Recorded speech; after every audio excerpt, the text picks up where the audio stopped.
Syekh Sayyid Husain bin Haidar Al-Hashimi berkata, tidaklah boleh bagi ulama sama sekali untuk diam terhadap sesuatu yang tidak sesuai dengan ilmunya. Karena diamnya dia terhadap kedustaan di dalam masalah nasab itu sama saja dengan mengikrar daripada nasab palsu itu. Maka orang itu, kiai itu, ulama itu yang telah tahu kepalsuan nasab Ba'alawi, tapi kemudian dia masih membelanya, dan dia akan mendapatkan laknat Allah dan Rasulullah. Hukum ini hanya bagi orang yang dia. Bagaimana dengan orang yang menyebarluaskan kedustaan itu? Dan yang terakhir ini menarik, tidak boleh kita diam terhadap kedustaan nasab, apalagi nasabnya Rasulullah Muhammad sallallahu alaihi wasallam. Dan tidak boleh juga mujalasatul wadda'in, menemani orang-orang pemalsu nasab. Wa illa kana wahidan minhum, kalau mereka masih berteman, apalagi mereka membela kana wahidan minhum, maka dia menjadi salah seorang di antara mereka. Kemudian itu untuk orang-orang yang membela. Bukan hanya Habib Utsman, semua habaib dibilang nasabnya palsu. Kalau tidak, kami masyarakat Madura termasuk pecinta para habaib dan ulama akan selalu siap memantau dan siap mengawal kasus ini sampai selesai. Apabila tidak segera dilaksanakan, diproses dengan sempurna oleh pihak kepolisian, maka kami masyarakat Madura yang akan memprosesnya sendiri. takbir. Saya heran sama orang yang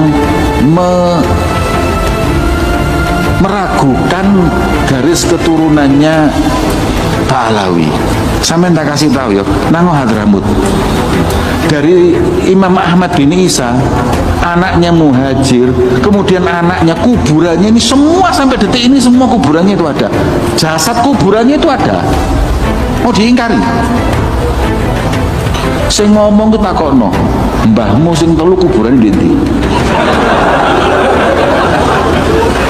Di hari kiamat Anda teriak nama Rasulullah, sorry, anak tidak kenal nama yang itu. Ya Rasul, saya ini umatmu. Siapa sampean? Saya ini umatmu ya Rasulullah. Saya tidak kenal Anda. Assalamualaikum warahmatullahi wabarakatuh. Apa kabar teman-teman semua? Semoga baik-baik saja. Jumpa lagi di channel Mesjo Afisa. Pada kesempatan kali ini saya mau berbagi jalannya cerita tentang masalah nasab Ba'alawi ini, yang mana banyak netizen yang berkomentar atau banyak yang tidak percaya dengan klan Ba'alawi yang tersambung kepada Rasulullah SAW, dan juga ada debat atau diskusi tanya jawab antara Muhyiddin dan Kiai Haji Imaduddin Usman Al-Bantani. Yuk, seperti apa jalan ceritanya? Langsung saja menuju ke videonya. Let's go.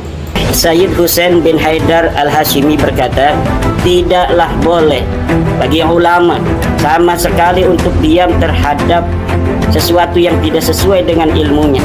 Karena diamnya dia terhadap kedustaan di dalam masalah nasab itu sama saja dengan mengikrar daripada nasab palsu itu. Maka orang itu, kiai itu, ulama itu yang telah tahu kepalsuan nasab Ba'alawi, tapi kemudian dia masih membelanya, dan dia akan mendapatkan laknat Allah dan Rasulullah. Hukum ini hanya bagi orang yang dia. Bagaimana dengan orang yang menyebarluaskan kedustaan itu? Dan yang terakhir ini menarik, tidak boleh kita diam terhadap kedustaan nasab, apalagi nasabnya Rasulullah Muhammad sallallahu alaihi wasallam. Dan tidak boleh juga mujalasatul wadda'in, menemani orang-orang pemalsu nasab. Wa illa kana wahidan minhum, kalau mereka masih berteman, apalagi mereka membela kana wahidan minhum, maka dia menjadi salah seorang di antara mereka. Kemudian itu untuk orang-orang yang membela. Nah, itu bagi yang membela Ba'alawi yang diarahkan kepada ulama, abuya, ustadz, dan itu juga pasti berlaku pada kalangan kita, muhibin, muhibah, mujahid atau mujahidah, bahkan kepada yang netral sekalipun yang tidak peduli tentang urusan agamanya.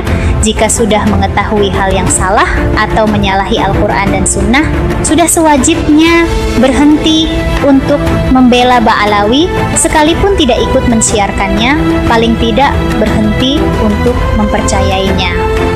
Lalu, bagaimana orang-orang yang tidak percaya lalu ingin mengedukasi kepada saudaranya yang lain? Apakah ada perintahnya? Mujahidah akan berhenti mengomentari nasab Ba'alawi jika Rabitah Alawiyah mengakui bahwa lembaga mereka bukanlah keturunan Nabi Muhammad SAW. Semoga secepatnya Rabitah Alawiyah membuka pengakuan kepada umat Islam Indonesia agar polemik nasab itu segera berhenti karena menjadi tontonan yang memalukan bagi agama lain, terutama agama Nasrani yang menyebut Nabi Isa Tuhan. Bagaimana bagi kita orang-orang yang ingin memberikan pencerahan terhadap masyarakat tentang kepalsuan nasab Ba'alawi ini yang telah terbukti, saya ulangi kembali, dari sisi ilmu nasab, dari sisi ilmu sejarah, dari sisi DNA, semuanya gagal. Tapi kemudian masih ada saudara-saudara kita yang masih mengakuinya. Lalu bagaimana cara kita untuk menyadarkan, terutama menyadarkan bagi orang yang memalsukan nasab itu? Dan di sini pula saya akan mengutip daripada Said Hussein bin Haidar Al-Hashimi dalam kitab Rasail fi Ilmil Ansab 187. Bagaimana cara kita untuk memberitahu kepada para Ba'alawi ini bahwa nasab mereka telah terbukti putus, nasab mereka telah terbukti palsu, bahwa mereka bukan keturunan baginda Nabi, di dalam darah mereka tidak mengalir darah Nabi, hasil tes DNA mereka G yang merupakan orang-orang Kaukasus, bukan orang-orang Arab. Tapi dengan semua itu bagi kita orang-orang yang sudah mengetahui itu, fa'alaika fi awalil amri bin nuskhi, dengan cara nasihat.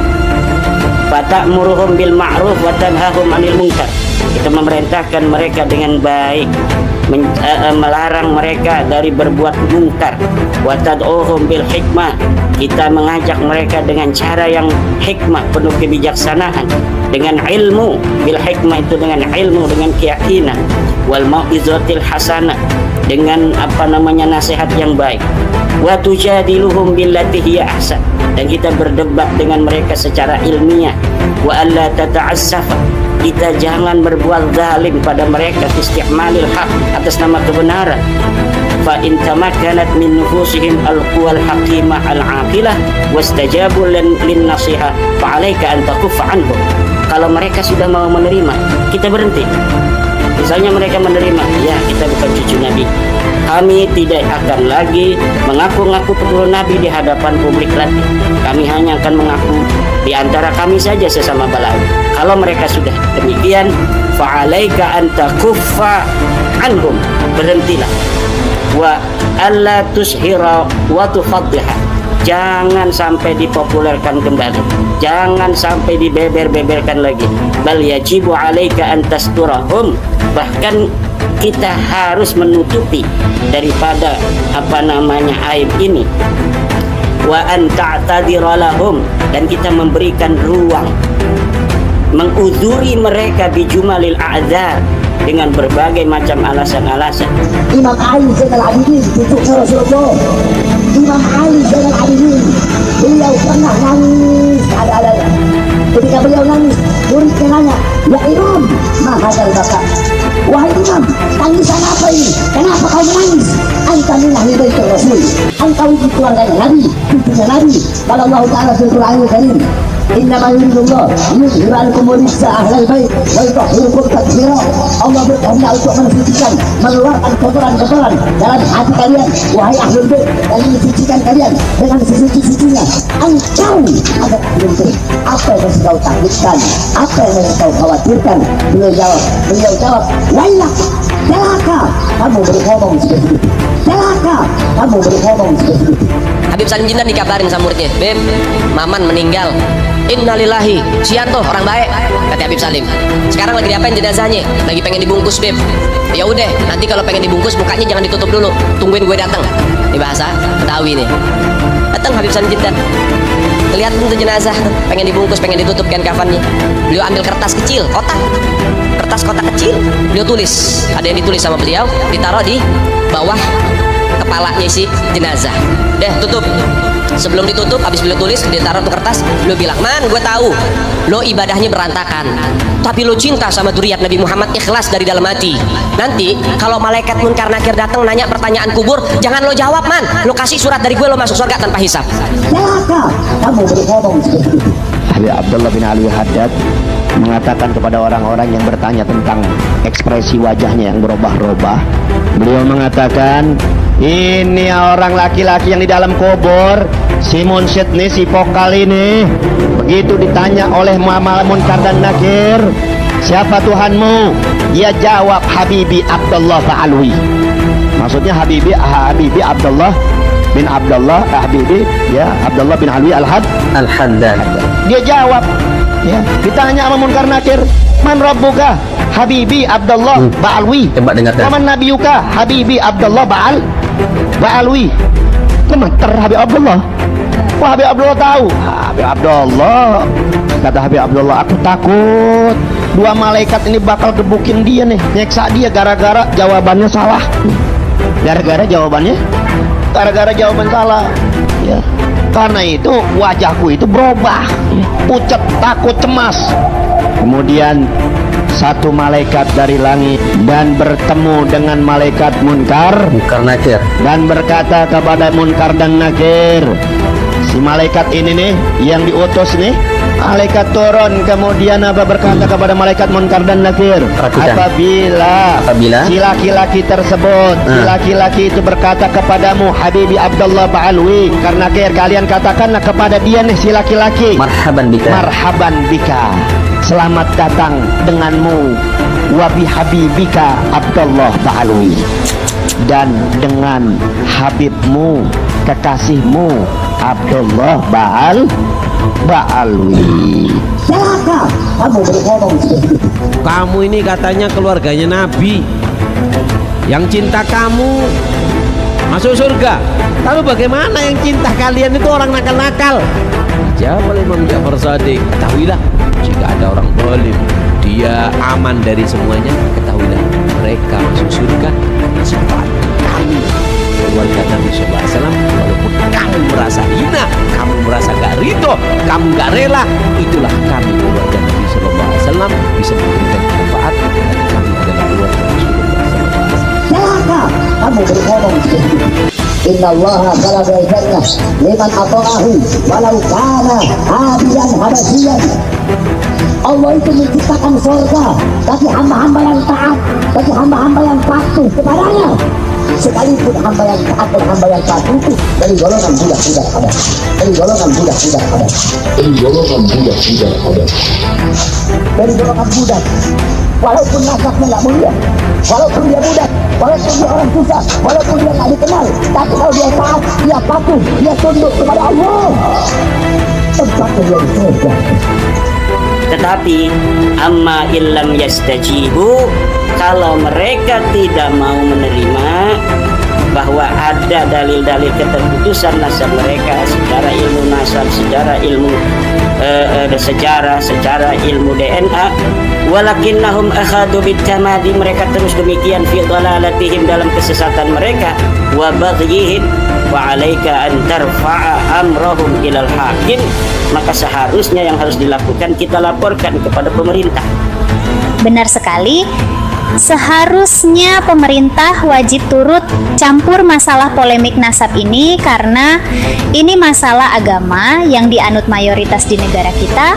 Sekarang pengetahuan finger wajah dan sidik jari sudah dianggap penting dan digunakan oleh pemerintah. Begitu juga nantinya soal tes DNA, dan para habaib tidak bisa menafikan ilmu pengetahuan ini. Ya, misalnya begini, tak kasih contoh aja masalah sains itu, perkembangan dunia ilmiah. Hadis masalah lalat misalnya, yang terkenal di pesantren, orang baca kitabnya Ibnu Hajar Al-Asqalani, kitab Bulughul Maram itu. Ya, orang baca ada hadis lalat, sayapnya satu mengandung racun, satunya mengandung obat. Ini yang hadis ini dinisbatkan kepada Nabi. Ya, perawinya sahabat Abu Hurairah. Kalau percaya nggak apa-apa. Tapi zaman sekarang dunia keilmuan sudah maju. Diteslah itu. Coba lalat masukkan di laboratorium. Apakah benar satunya mengandung racun, satunya mengandung obat? Kan ini kan eranya era sains. Ya kalau benar berarti, kalau benar ya silakan saja. Itu hadisnya kalau seandainya hadis hadis Hasan, gara-gara ada pembuktikan sains bisa naik menjadi sahih li ghairihi misalnya. Sahihnya karena faktor lain misalnya, bukan karena faktor sanadnya misalnya. Jadi dunia keilmuan akan terus berkembang. Wa antubayyina halahum linnas, dan kita harus terangkan semua ini pada manusia. Kita beri pencerahan kepada manusia bahwa yang mengaku keturunan Nabi dari Pak Alwi itu bukanlah keturunan Nabi. Ini kewajiban menurut Syekh Sayyid Husain bin Haidar Al-Hashimi di dalam kitabnya Rasail halaman 187. Wa min samma, dari situ, fa inna alaika mujahadatal kadzabin, itu dihitung adalah kita berjihad untuk memerangi para pendusta. Dengan apa? Bi ghalizil maqal, boleh dengan kata-kata yang keras. Wa munazalatil muzawwirin, dan kita boleh untuk mengalahkan orang-orang para pemalsu itu bifasilil fi'al, dengan perbuatan-perbuatan yang dengan itu mereka akan sadar. Wa khalaqallahu nar, dan Allah menciptakan neraka liman asra'ahu, bagi siapa orang yang bermaksiat dan berbuat dosa kepadanya, walau kana malikan korosian, sekalipun yang berbuat dosa dan berbuat maksiat itu adalah pembesar-pembesar Quraisy. Mulia nasabnya, mulia garis keturunannya. Tapi kalau berbuat dosa, kalau berbuat maksiat, mabuk, pelakor, zina, narkoba, judi online, maka tempatnya neraka. Bagaimana yang cinta kalian itu orang nakal-nakal? Dijawab oleh Imam Ja'far Shadiq, ketahuilah jika ada orang zalim, dia aman dari semuanya. Ketahuilah mereka masuk surga karena syafaat kami, keluarga Nabi SAW. Tempatnya neraka. Walaupun kamu merasa hina, kamu merasa gak ridho, kamu gak rela, itulah kami, keluarga Nabi SAW, bisa memberikan syafaat karena kami adalah keluarga Rasulullah SAW. Tempatnya neraka. Mereka masuk surga karena syafaat kami. Neraka. Mereka masuk surga karena syafaat kami, keluarga Nabi SAW. Walaupun kamu merasa hina, kamu merasa gak ridho, kamu gak rela, itulah kami, keluarga Nabi SAW, bisa memberikan syafaat karena kami adalah keluarga Rasulullah. Nggak ada urusan. Oh, ilmunya setinggi langit, Ustaz, Kiai, Mas saya, tinggi sampai langit ilmunya. Mau dia Habib, Aini, Syarif, ibunya Nabi Muhammad, kalau berbuat dosa, kalau berbuat maksiat, tempatnya neraka. Itu kalau ada anak Habib, walaupun dia mabuk-mabukan, walaupun dia penzina, pencuri, penjudi, dia itu turunan Nabi. Jangan disakiti, jangan diomelin, biarin aja. Dia itu ahli surga. Nah, makanya ini nyambungnya kemana? Roma Irama ngomong doktrin para habaib,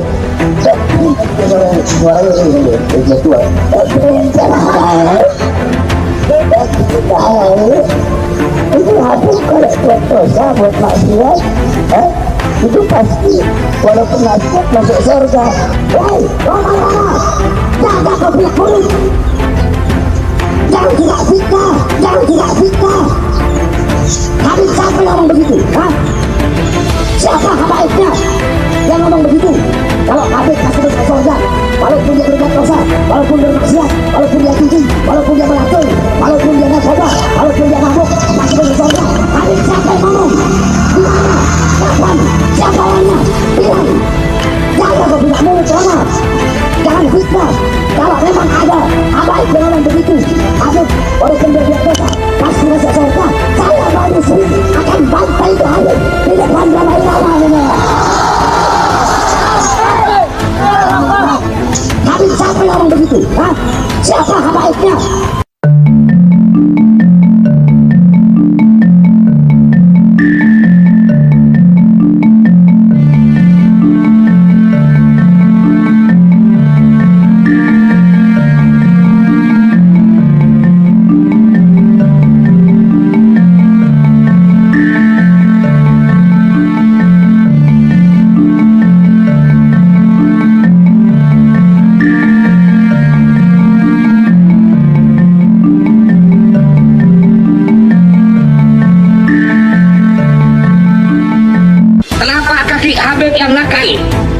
kaki Habib yang narkoba, yang maksiat, yang nakal, yang kotor dibandingkan kepala kiai yang pakai sorban, masih lebih mulia telapak kaki Habib yang maksiat tersebut.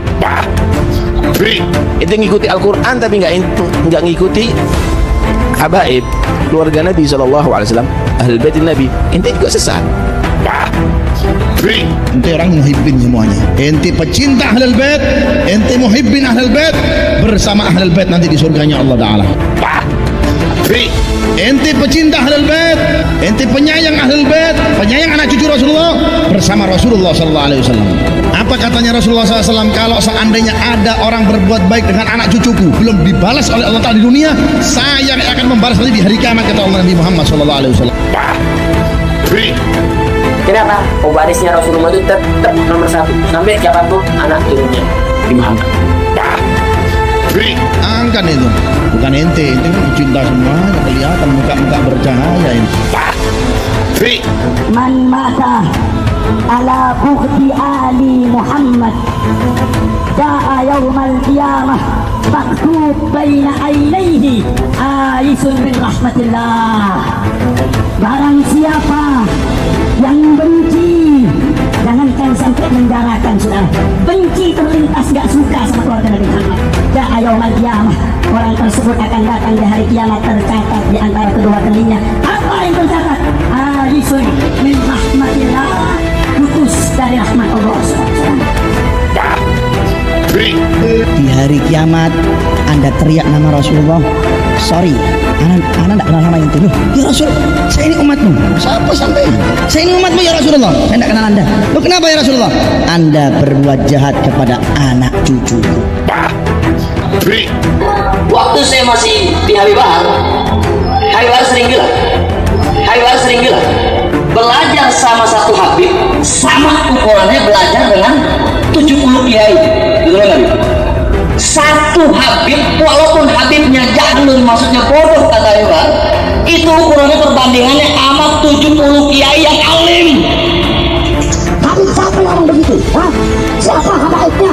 Habib yang alim, ulama besar, la ilallah. Jangankan beliau, Habib yang bodoh saja memiliki kedudukan di sisi Allah Subhanahu wa Ta'ala. Satu orang Habib lebih utama, lebih mulia daripada 7 orang yang alim.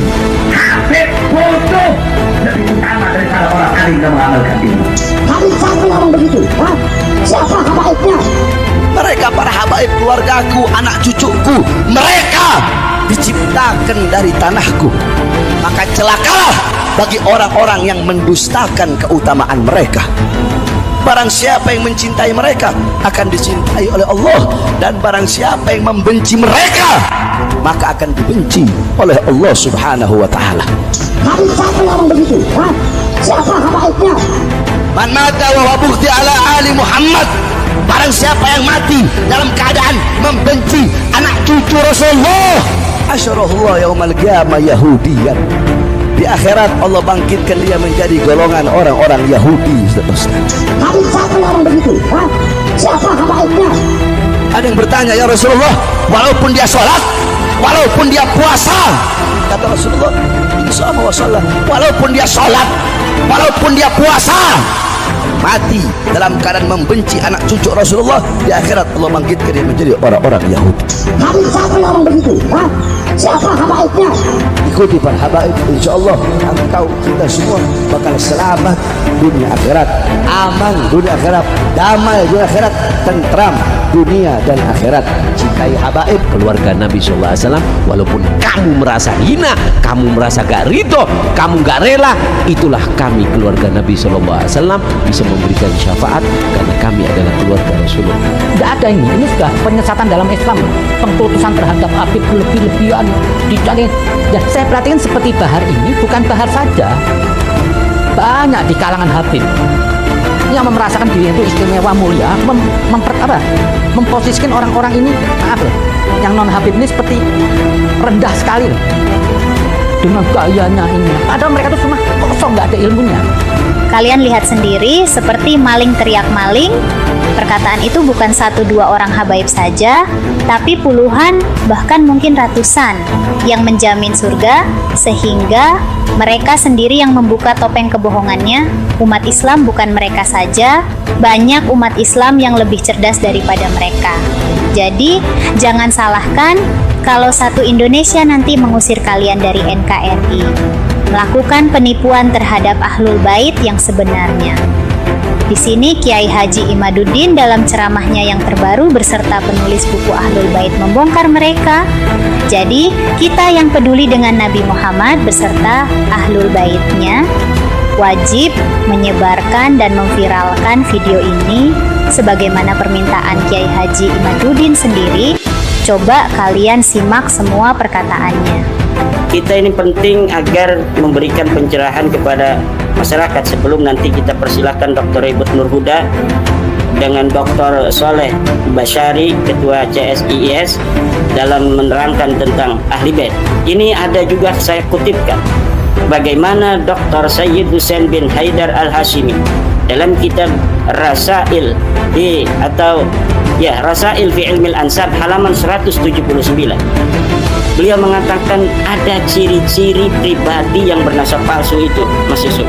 Jadi ciri-ciri orang yang mengaku-ngaku turunan Nabi palsu itu, ciri-cirinya ada sekitar 8 kurang lebih yang saya catat dari kitab Rasail fi Ilmil Ansab karangan Sayyid Husain bin Haidar Al-Hashimi halaman 179. Yang pertama, hubbul mali wa jam'ud dunya. Mereka senang sekali mengumpulkan harta, senang sekali kepada harta, senang flexing, senang dawir. Sakir, Habib Kasim Maulid Hati. Ente siap besok 100 juta. Selamat. Bang Rocky berapa? 1 juta. Bang Rocky 1 juta.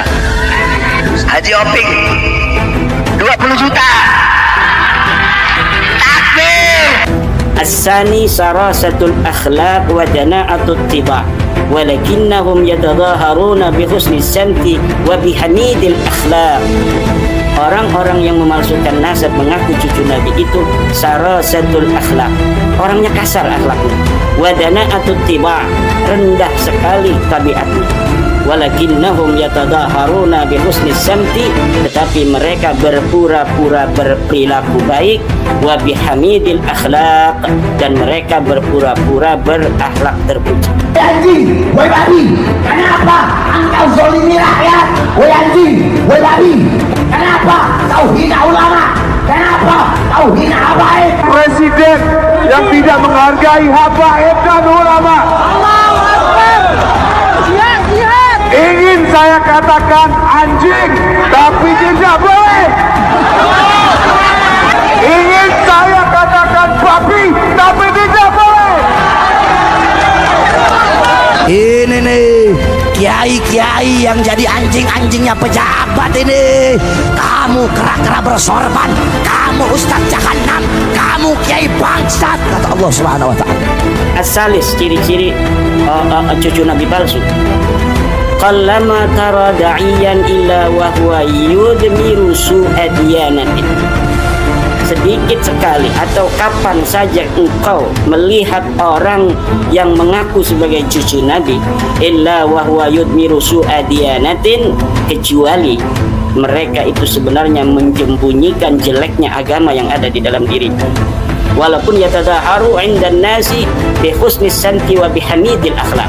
Tentang keafdolan nasab atau keafdolan ilm, maka Ibnu Hajar beliau ini mengatakan bahwa seorang habib yang gila itu lebih utama daripada ulama amilin. Habib mulia bukan karena kerjanya, habib mulia karena di diri habib tersebut ada dam darah legenda Nabi Muhammad sallallahu alaihi wasallam. Ar-rabi, ciri-ciri cucu Nabi palsu. Nafyul ansabis sahihah, senang menafikan nasab-nasab yang sahih. Jadi nasab yang sahih dari para keluarga-keluarga Nabi yang ada di Saudi, yang ada di Lebanon, yang ada di Qatar, yang ada di Irak, yang ada di Iran, itu dinafikan oleh mereka. Dan apabila mereka ingin menjadi cucu Nabi, maka harus dikhatam oleh mereka, diberikan paspor nasab oleh mereka. Sampai hari kiamat saya Bahar bin Smith tidak akan pernah mencabut pernyataan saya bahwasanya Azamat Khan putus sampai di Wali Songo berdasarkan surat edaran Rolito dan Nagoba. Saya tidak akan, sampai saya mati, saya tidak akan mencabut pernyataan itu. Suruh minta maaf, lebih baik saya mati daripada saya harus minta maaf. Kemudian Al-Khamis, Tashihul Ansabi Saqitah. Mereka mensahihkan nasab-nasab yang palsu jadi nasab yang sahih. Mereka palsukan nasab yang palsu, mereka sahihkan. Ini ciri-ciri orang atau sebuah komunitas yang bernasab palsu. Kemudian yang as-sadis, al-istiqwa'u bi ghairihi minal ad'ya. Mereka saling memperkuat antara satu dengan yang lainnya. Orang-orang yang bernasab palsu ini nasabnya palsu, ini nasabnya palsu. Mereka ini saling menguatkan, ini mengisbat ini mengisbat itu. Seperti kita lihat Al-Mahdali dari Bani Ahdal yang ada di Malaysia, mereka memperkuat Ba'alawi, Ba'alawi juga memperkuat daripada Bani Ahdal. Yang ketujuh, as-sa'yu al-hathithu nahwa syuhrati wat-talaqqubi bi alwanil alqabi wal ghadabi min istiharil akharin. Mereka berusaha dengan keras untuk populer dengan menggunakan sebutan-sebutan yang banyak, lakob-lakob, gelar-gelar, dan mereka marah kalau ada kelompok lain yang mengaku-ngaku juga sebagai keturunan Nabi. Inti ahwal tapi ngaku al-idrus. Maksud tujuannya apa? Khilaf. Khilaf. Inti khilaf. Dia nggak tahu hukumnya haram mengaku-ngaku habaib. Nggak tahu. Man intasaba ila ghairi abihi fahuwa mal'un. Barang siapa yang bernasab kepada selain nasab bapaknya, maka dia dilaknat, terlaknat. Man idda'a ila ghairi abihi fahuwa ya'lam annahu ghairu abihi faljanna alaihi haram. Barang siapa yang mengakui orang lain sebagai bapaknya atau nasab lain sebagai nasabnya, sedangkan dia tahu orang itu bukan bapaknya, dia tahu nasab itu bukan nasabnya, faljanna alaihi haram, maka surga baginya diharam. Kemudian yang paling penting, tab'u khatmin yaqtatu nabi. Ciri-ciri keturunan Nabi palsu adalah mereka membuat paspor nasab sebagai penguat mereka bahwa mereka betul sahih sebagai keturunan Nabi, padahal mereka palsu. Dua kata ada ini Rabita Alawiyah. Jadi saya ini Habib generasi yang ke-38 ya, ada stempelnya ya, ada stempelnya jelas sehingga tidak mudah dipalsukan. Kemudian ada urutan-urutan nasabnya. Nih, ada yang seperti ini. Dari Maktab ada ini ya, sebagai lembaga yang paling resmi, lembaga yang paling sahih di Indonesia untuk nasab Bani Alawi, anak cucu Nabi Muhammad SAW yang di Indonesia. Di masyarakat kalau mau yakin, kalau udah yang punya seperti ini, jangan ragu. Ini para dzurriyyah Nabi yang jumlahnya ribuan marga yang ada di dunia ini, itu yang asli-asli itu nggak ada yang punya paspor nasab yang kayak paspor begitu. Mereka cukup kesaksian dari nakib mereka untuk keluarga mereka, tidak dibawa-bawa, kemudian tidak pernah diperlihatkan ke publik seperti novel orang Solo itu. Ya, ini ciri-ciri keturunan Nabi asli harus punya ini, harus punya paspor nasab dari Rabita Alawiyah. Nah ini menurut Syekh Sayyid Husain bin Haidar Al-Hashimi merupakan ciri-ciri daripada nasab yang palsu. Berbicara soal Ahlul-Bait itu berarti kita berbicara tentang sunnah, berbicara tentang hadis, berbicara tentang pesan Nabi, berbicara tentang masa lalu kenabian. Ini riwayat ada dalam Sahih Muslim, ya, bahwa Sayyidah Aisyah berkata di suatu pagi Rasulullah Shallallahu Alaihi Wasallam keluar dengan berselimut kain wol hitam. Lalu Hasan bin Ali datang, maka beliau masukkannya ke dalam kain itu. Setelah itu Husain datang, maka dia pun masuk bersamanya. Kemudian Fatimah datang, maka beliau memasukkannya ke dalam kain itu. Lalu Ali datang, maka beliau juga memasukkannya ke dalam. Jadi orang-orang tadi ya, Sayyidina Ali, Sayyidina Fatimah, ya Sayyidina Hasan dan Husain itu masuk dalam selimut Nabi. Ya, kemudian beliau membaca ayat innama yuridullahu liyuzhiba ankum rijsa alal baiti wa yutahhirakum tathhira. Kemudian dipertegas juga dalam hadis yang lain. Ya, referensinya tetap hadis, tetap pesan Nabi.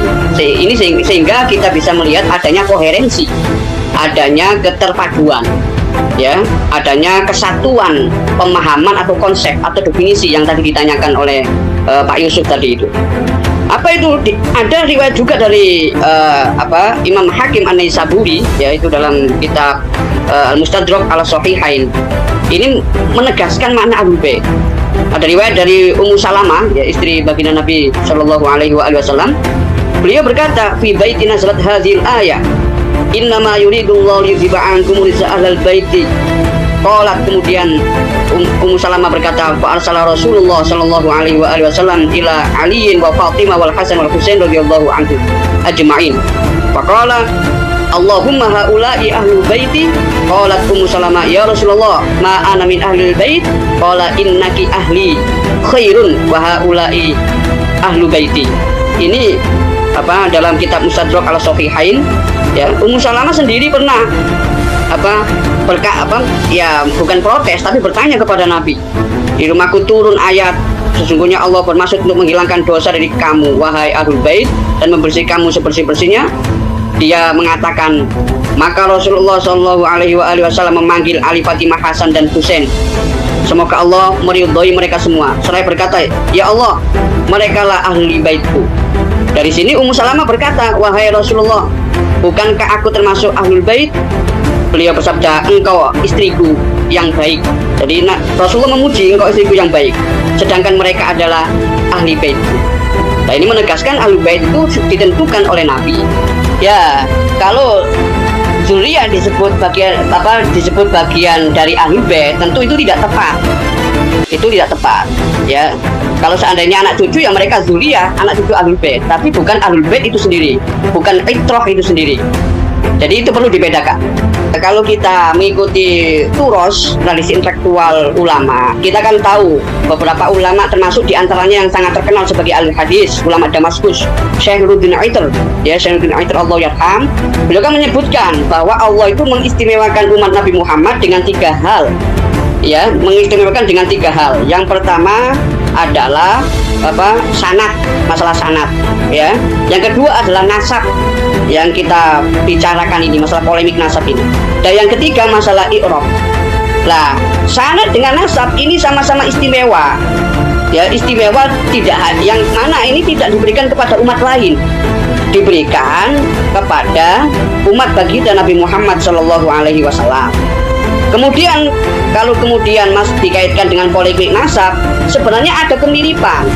Karena sama-sama baik soal nasab maupun soal riwayat itu adalah berdasarkan persaksian atau kesaksian. Jadi berdasarkan kesaksian karena sifatnya indrawi. Jadi kalau tidak hanya bisa mengandalkan riwayat. Misinya ulama itu adalah mempertanggungjawabkan ilmu, bukan meriwayatkan ilmu.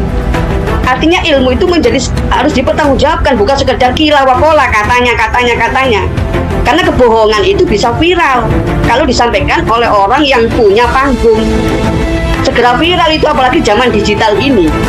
Apalagi di masa itu tidak ada yang mengkanter. Misalnya saya berbohong, saya mengaku saya ini anaknya Kiai Haji Ma'ruf Amin misalnya, ya orang akan, kalau orang nggak ada yang mengkanter akan viral omongan saya ini dan semua bisa percaya yang awam-awam itu. Tapi kalau ada yang mengkanter, maka persoalannya beda lagi. Maka iddia, klaim, mengaku-ngaku itu harus dikanter, harus apalagi soal masalah nasab itu masalah agama. Apalagi intisabnya itu kepada Nabi Muhammad Shallallahu Alaihi Wasallam. Jadi tidak jauh berbeda.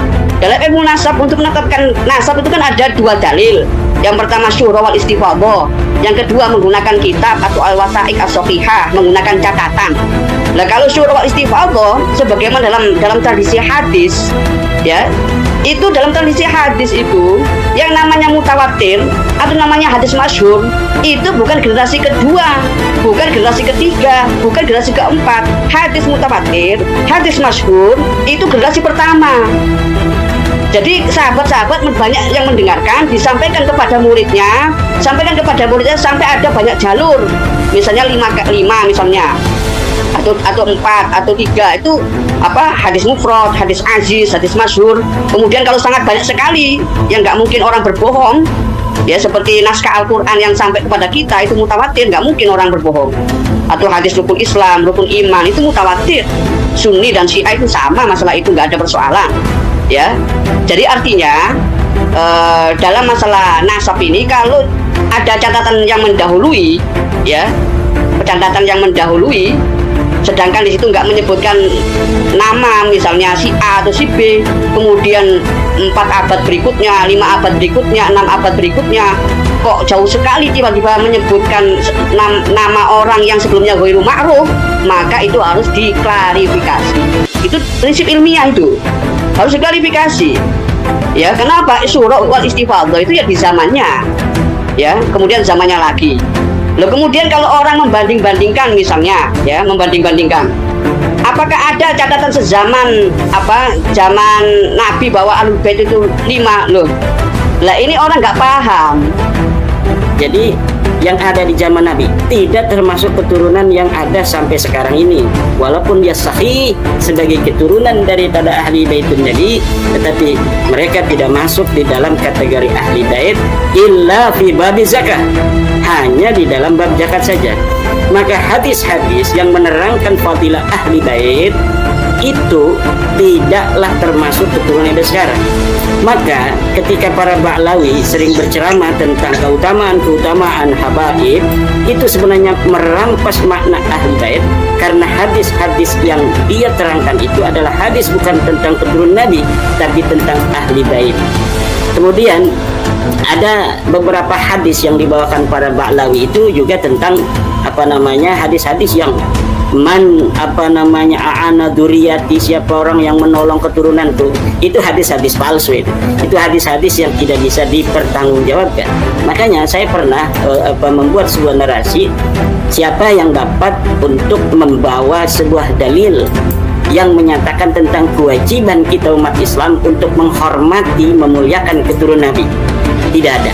Yang ada adalah menghormati ulama. Akrimul ulama fa innahum indallahi kurama, dan lain sebagainya. Di dalam ayat Al-Quran, yarfa'illahu alladhina amanu minkum walladhina utul ilma darajat. Takwa itu juga yang menjadi sebuah penilaian di dalam Islam, takwa dan ilmu. Nah, nasab itu sama sekali tidak ada sampai keturunan pun. Apabila diteliti apakah mempunyai landasan epistemologis daripada ajaran Islam, landasan teologis, itu tidak ada. Ada katanya, kita lihat itu di kitab tasawuf Syekh Muhammad Asy-Sya'rani, Syekh Abdul Wahab Asy-Sya'rani, wa yajibu mahabbatu dzurriyyatin Nabi, yaitu namanya perspektif. Kullun yukhadu qauluhu wa yuraddu illa sahib hadzal qabr, kata Imam Malik, bahwa setiap orang itu bisa diterima pendapatnya dan bisa ditolak kecuali Nabi besar Muhammad SAW. Nah, setiap pendapat walaupun dia ulama ada di dalam kitab itu bisa ditelusuri landasan teologisnya apa, dalilnya apa, di Al-Qur'annya apa, di hadisnya apa. Kalau misalnya dia menggunakan kias dari mana, apakah sudah ada ijma'nya mana, dan ini yang harus dikembangkan di dalam dunia pendidikan kita, terutama di pesantren hari ini. Kenapa? Karena zaman ini selalu mempunyai masalah baru, Kang Mas Yusuf. Nah, tentunya orang yang ada di zaman kita hari ini akan berbeda tantangannya dengan cucu-cucu kita di masa depan. Apabila hari ini kita bisa untuk menyelesaikan masalah-masalah yang kita hadapi dengan ilmu kita yang hari ini kita pelajari, maka cucu-cucu kita harus bisa sama seperti kita bisa menyelesaikan masalah mereka dengan ilmu mereka, bukan dengan ilmu kita. Kalau dengan ilmu kita masih punya laptop, kita masih punyanya HP zaman sekarang, mungkin nanti di masa anak cucu kita akan lebih modern dari hari ini. Dan tentunya masalah-masalah seperti itu memerlukan jawaban dari agama dengan situasi, kondisi mereka di hari itu, bukan di hari kita. Seperti kita hari ini dalam diskursus nasab ini, ya mungkin orang-orang tua kita, Mbah Hashim As'ari, Mbah Syekh Nawawi At-Tanar Al-Bantani, Mbah Mahfud At-Tirmidzi, waktu itu mereka belum merasa perlu untuk membahas nasab Ba'lawi ini. Tetapi hari ini kita memerlukan itu untuk memverifikasi pengakuan-pengakuan mereka di hadapan publik, akhlak-akhlak mereka yang tidak mencerminkan pengakuan mereka dan lain sebagainya. Ini mudah-mudahan menjadi introspeksi buat semuanya, buat kita, buat umat Islam, buat para muhibbin, ya, buat para habaib sendiri. Ternyata ada masalah dalam hubungan sosial kita selama ini terkait dengan pengakuan kita sebagai keturunan Nabi misalnya. Mungkin ada hal-hal yang perlu untuk diluruskan. Kita memerlukan hal-hal yang perlu untuk diperbaiki, bahkan dianulir dengan anomali dalil-dalil yang telah ada. Toh kita bukan sebagai cucu Nabi, banyak yang orang mampu untuk berbuat sesuatu untuk membangun peradaban di atas dunia ini. Jengiskan dia bukan keturunan baginda Nabi, tapi dia bisa menguasai 2/3 dunia, 2/3 bumi di masanya. Gajah Mada, dia bukan tidak mengaku keturunan baginda Nabi, tapi dia bisa menyatukan Nusantara. Nah, Anda kalau mengacu cucu Nabi, apa yang bisa Anda lakukan selain pengakuan Anda di hadapan publik untuk mendapatkan keuntungan? Sekarang kita tagih orang-orang yang mengaku mempunyai latar belakang genealogi dari tokoh utama tertentu untuk dapat membuktikannya, baik secara ilmu nasab, ilmu sejarah, ataupun ilmu DNA. DNA ini sudah menjadi sebuah kebutuhan untuk masa kini dan masa yang akan datang. Hari ini baru beberapa orang yang tes DNA, tapi masa depan mungkin negara sendiri akan turun tangan. Ini semua karangan-karangan Dajjal Imaduddin dan pengikut-pengikutnya oleh kelompok-kelompok Dajjal Imad. Bukan hanya Habib Utsman, semua habaib dibilang nasabnya palsu, kurang ajar. Kurang ajar tidak? Saya tanya, kurang ajar tidak? Kurang ajar tidak? Rizik pun juga diagungkan Habib, apa? Kosong semuanya.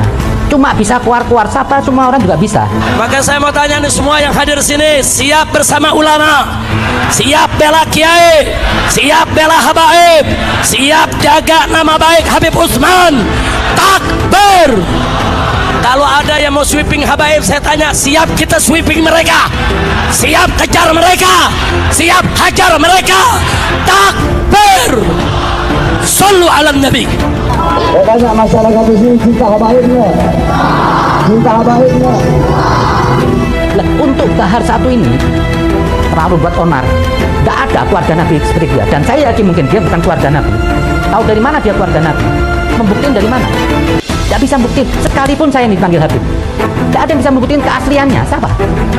Kalau mau tahu asli atau enggak keturunan Nabi itu nanti setelah mati, hanya Tuhan yang tahu. Bisa jadi waktu saya lahir atau siapa lahir campur setan. Siapa yang tahu sejarah waktu itu? Jadi nggak perlulah klaim-klaim Habib ini yang terlalu besar di dong-dongan. Tidak ada itu Habib. Saudara-saudara, jangankan satu imat, satu pelerek, satu kori, walaupun seluruh manusia ini adalah imat, tetap nasab Ba'lawi, nasab kami para habaib tidak akan selalu tinggi. Begitu sombongnya Habib Bahar ini, seandainya satu dunia ini kiai, imat, ya tetap Ba'lawi berdiri. Ini ungkapan yang sombong, sama seperti syaitan yang sombong kepada Nabi Adam alaihissalam. Tidak perlu satu dunia, cukup satu Indonesia saja bergerak. Kamu berserta klan Ba'lawimu. Itu tamat di negeri kami. Bahar Smith, apa kontribusinya di negeri ini selain menumpuk kekayaan melalui harta orang pribumi dengan jadi penipu berkedok agama, penghuni neraka itu memang tidak ada malunya. Kita ini semua sama. Jangan klaim-klaim Al-Quran mengatakan, Wah, ini punya kelebihan, tidak ada. Sementara Al-Quran mengatakan ada keturunan Nabi yang fasik. Jadi Ahlul Bait dalam Al-Quran camkan semuanya. Dan saya minta juga orang-orang terlalu memuliakan Habib ini, jangan berlebihan lah. Kadang-kadang tingkah laku Habib ini jadi brutal, jadi biadab karena ada yang mendukung, menggonggong dicintai.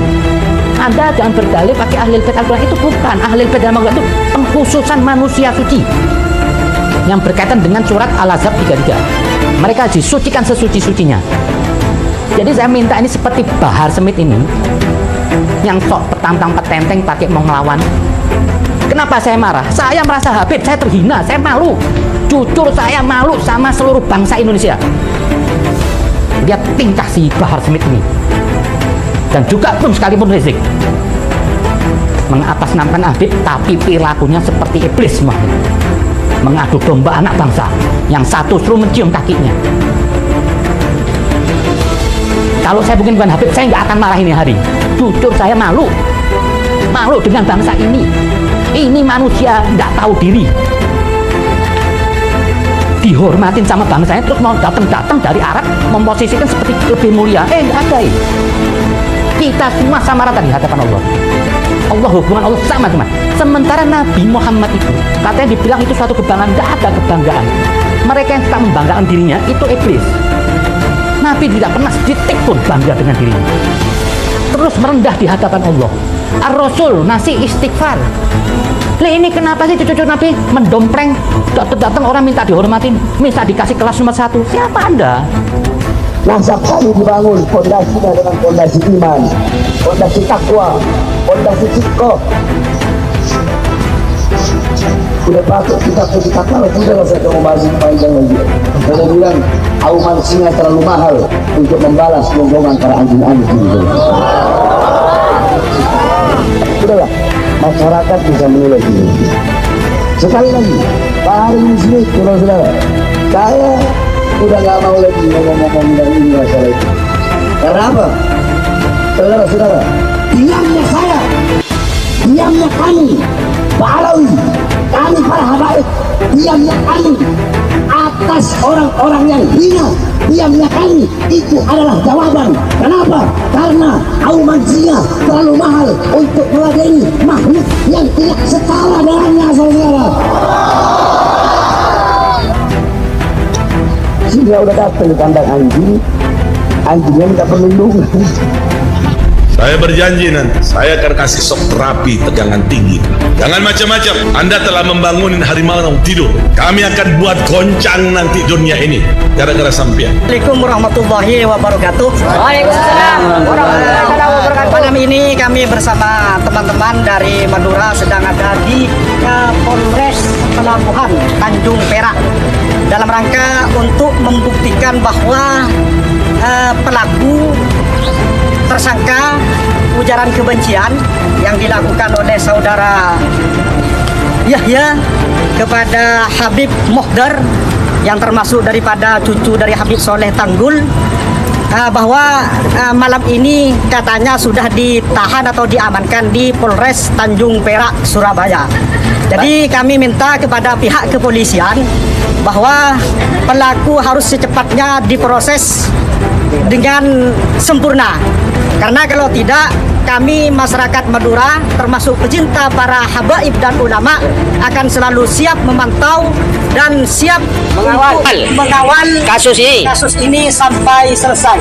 Apabila tidak segera dilaksanakan, diproses dengan sempurna oleh pihak kepolisian, maka kami masyarakat Madura yang akan memprosesnya sendiri. Takbir! Allahu Akbar! Katanya ingin mengusir orang-orang yang berbicara masuk. Laporan mereka tidak ditanggapi. Dan yang kedua, ada katanya yang ingin memberikan shot terapi, nah tegangan tinggi. Allah ya, tak usahlah kalian bikin narasi seperti itu. Nih, saya Ahmadi yang sering dipanggil Panglima Bani Tarsid Kalimantan, menantang kalian semua yang mengaku nasabnya paling sahih sedunia untuk masuk kandang binatang buas. Jadi untuk para muhibbin, silahkan kalian siapkan kandangnya sama binatang buasnya, apapun binatang buasnya silahkan kalian masukkan kandang. Nanti saya yang masuk duluan. Kalau narasi yang dibikin ini komandonya dituruti oleh muhibbinnya, ini bakal terjadi perpecahan. Nanti kasihan para aparat polisian dan lain-lain lah kalau rusuh. Jadi mending saya yang ngalah. Jadi sekali lagi, buat kamu-kamu yang mengaku nasabnya paling sahih sedunia, yang mengaku juriatnya Rasulullah, saya Ahmadi, Panglima Bani Tarsid, menantang kalian semua untuk masuk kandang binatang buas. Dan untuk para muhibbin Wali Songo maupun muhibbin para kabit, muhibbin Bani Wali Songo maupun muhibbin Bani Alwi, silahkan kalian persiapkan kandang binatang buasnya. Dan apapun binatang buasnya silahkan kalian masukkan ke dalam kandang. Nanti saya yang masuk duluan, karena ini semua saya lakukan demi menjaga nasab suci Rasulullah agar tidak disalahgunakan oleh orang-orang yang mengaku-ngaku sebagai juriat Rasulullah. Mungkin buat teman-teman semua yang berjuang, terus berjuang, jangan pernah putus asa demi anak cucu kita di masa yang akan datang. Allahul muwaffiq ila aqwamit thariq. Wassalamualaikum warahmatullahi wabarakatuh. NKRI harga mati. Silahkan, mau percaya Habib boleh, tidak boleh. Kalian percaya habaibnya nggak untung, kalian nggak percaya habaibnya nggak rugi. Kalian mau ikut apa terserah. Mau ikut Pak Syakir, mau ikut Abu Yauci, mau ikut Sukabumi yang pondok pesantren, mau ikut Anu Candur, mau ikut apa pondok Al-Maskur ya, Al-Maskur ya, yang ma'ruf Sukabumi. Nah, para ulama-ulama Jawa Barat yang cinta sama habaib, ulama-ulama Banten, ulama-ulama Jakarta, dan ulama-ulama Indonesia yang lurus, atau mengikut Imam Al-Ghufri. Mau ikut apa? Mau ikut apa? Mau ikut ulama-ulama atau mau ikut mujaddid, katanya, pembaharu, mujaddid sesat. Mau ikut Al-Ghufri atau mau ikut ulama-ulama zaman dulu? Bagaimana kehadiran kita tahu sendiri ini? Di dalam Qanun Asasi atau Qanun Asasi, Qanun Asasi itu asasnya NU. Di situ beliau meletakkan syairnya Habib Ahmad bin Abdullah As-Sujani. Makanya kembali lagi, polemik nasab ini menguntungkan sekali bagi perguruan tinggi dalam tanda kutip yang sekarang mengalami kemunduran intelektualisme. Banyak yang mengakui ini, banyak opini masalah ini bisa bangkit dengan perdebatan genealogis, perdebatan masalah gen, perdebatan masalah asal usul. Misalnya nasab kan hubungan antara asal dengan farok. Ya, asalnya itu misalnya Imam Hasan, Imam Husain misalnya, ya. Kemudian faroknya ya anak cucunya itu sebagai farok. Kemudian kalau masalah hadis, hubungan antara riwayat, antara sumber pertama zaman sahabat, kedua, ketiga, itu apakah kemudian dari yang pertama mendengar Nabi itu, ya perkataannya itu kalimatnya berjumlah 5 kata, kok kemudian nyampe ke generasi kelima menjadi 2 kata, ya. Ini Nabi mengatakan demikian, loh kok beda kata-katanya. Itu bisa diteliti. Itu hubungan antara sumber pertama asalnya yaitu Nabi, ya, kemudian sumber kedua, ketiga, keempat, itu artinya persoalan genealogi. Nah, ini saya bukan bermaksud mengeneralisir, karena sekarang bukan zamannya linearisme, bukan. Sekarang zamannya multidisipliner. Tidak cukup menetapkan nasab hanya dengan ilmu nasab, tapi harus dengan ilmu sejarah, ilmu pendekatan lain-lain, termasuk Kiai Imad tadi dengan pendekatan membaca antropologi. membaca karakter orang itu, tanda-tanda orang nasabnya palsu itu akhlaknya bagaimana? Saya heran sama orang yang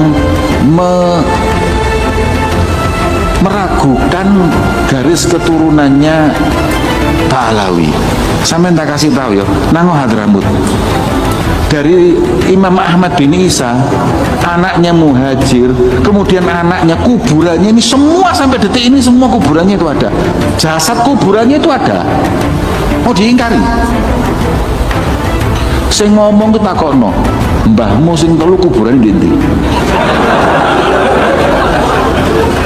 Mulai saat ini kalau ada ocen-ocen ini Habib segala macam, murahan. Daripada ini ngakuin mereka, nah lihat video-video mereka gak ada manfaatnya, gak ada faedahnya. Menghina Habib ini, menghina Habib ini, biarin. Sejelek-jelek apapun tetap apa? Tetap Habib. Sejelek-jelek apapun tetap apa? Tetap Habib. Bagaimana Mbah Mali dari Ashab Kesan Arifin? Itu juga ulama-ulama besar, pemimpin NU, pembesar-pembesar NU. Bagaimana ceritanya beliau sama Habaib? Tidak ada yang mengatakan. Semua ulama dari zaman dulu sampai sekarang nggak pernah ada yang menafikan atau membatalkan nasab Habaib kecuali Wahabi. Nah sekarang muncul itu udah setahun belum. Siapa? Imam Al-Bukmi, Al-Wahabi. Kenapa susah? Ulama zaman dulu dibantah mereka. Imam Ibnu Hajar Al-Haytami, As-Sakhawi, Yusuf An-Nabhani. Ini ulama-ulama Ahlussunnah, ulama-ulama Syafi'iyah. Dibantah semua. Yang paling benar dia, yang paling benar dia. Nah kalau yang paling benar dia kan orang gila namanya. Orang gila mau ngelakuin apa benar menurut dia. Orang gila begitu nggak? Saya lihat tampangnya Baharis tidak ada. Tidak ada sedikit Nur Muhammad, tidak ada sedikit sinar Nabi Muhammad di diri Bahar. Gak usah, Anda tuh kebanyakan bacot aja, sok menantang orang yang gak seneng Rizik, katanya mau diserang semua. Siapa Rizik? Jebloskan lagi nih Bahar. Ini manusia sampah, gak ada gunanya. Jangan karena seseorang negeri ini gonjang-ganjing. Gak yakin Anda Sayyid, dan saya gak yakin Anda Habib. Jangan-jangan keturunan Anda campur setan di atas. Jadi itu ya teman-teman, jalan cerita pada video kali ini, yang mana banyak netizen yang mengomentari tentang masalah nasab Alawi ini. Dan para netizen ini tidak mempercayai ucapan-ucapan klan Ba'alawi ya. Jadi ceramah-ceramah klan Ba'alawi ini banyak netizen yang berkomentar tentang ucapannya yang tidak sesuai dengan pekerjaannya. Jadi para netizen ini banyak yang tidak mempercayai, dan perjuangan masalah nasab ini masih panjang. Walaupun pada tanggal 10 September besok diskusi di UIN Wali Songo dibatalkan, namun perjuangan ini masih panjang dan banyak netizen berkomentar tentang masalah nasab Alawi ini. Dan juga tadi ada tanya jawab antara jamaah dan Kiai Haji Imaduddin Usman Al-Bantani tentang masalah nasab ini ya. Jadi pertanyaan-pertanyaan yang diajukan oleh para jemaah terhadap Kiai Haji Imaduddin Usman Al-Bantani tentang masalah nasab, banyak para jemaah yang bertanya kepada Kiai Haji Imaduddin Usman Al-Bantani tentang perihal nasab Alawi, yang mana Kiai Haji Imaduddin Usman Al-Bantani dalam penelitiannya mengatakan bahwa klan Ba'alawi ini tidak tersambung kepada Rasulullah Shallallahu Alaihi Wasallam, dan netizen-netizen itu juga meragukan tentang tersambungnya klan Ba'alawi ini karena setiap ceramahnya itu tidak sesuai dan mendapatkan banyak kritikan atau ketidakpercayaan dari umat Islam. Ya sebagian ya ada yang masih percaya, dan juga sebagian besar para umat muslim di Indonesia ini banyak yang tidak mempercayai bahwasanya klan Ba'alawi ini tersambung ya. Dan menurut penelitian dari Kiai Haji Imaduddin Usman Al-Bantani, klan Ba'alawi ini tidak terkonfirmasi atau putus dari ilmu sejarah, ilmu nasab, dan juga tes DNA. Oke, terima kasih buat teman-teman semua. Semoga video ini bermanfaat buat kita semua. Terima kasih, sampai jumpa di video selanjutnya. Wassalamualaikum warahmatullahi wabarakatuh. Sukses selalu buat kita semua.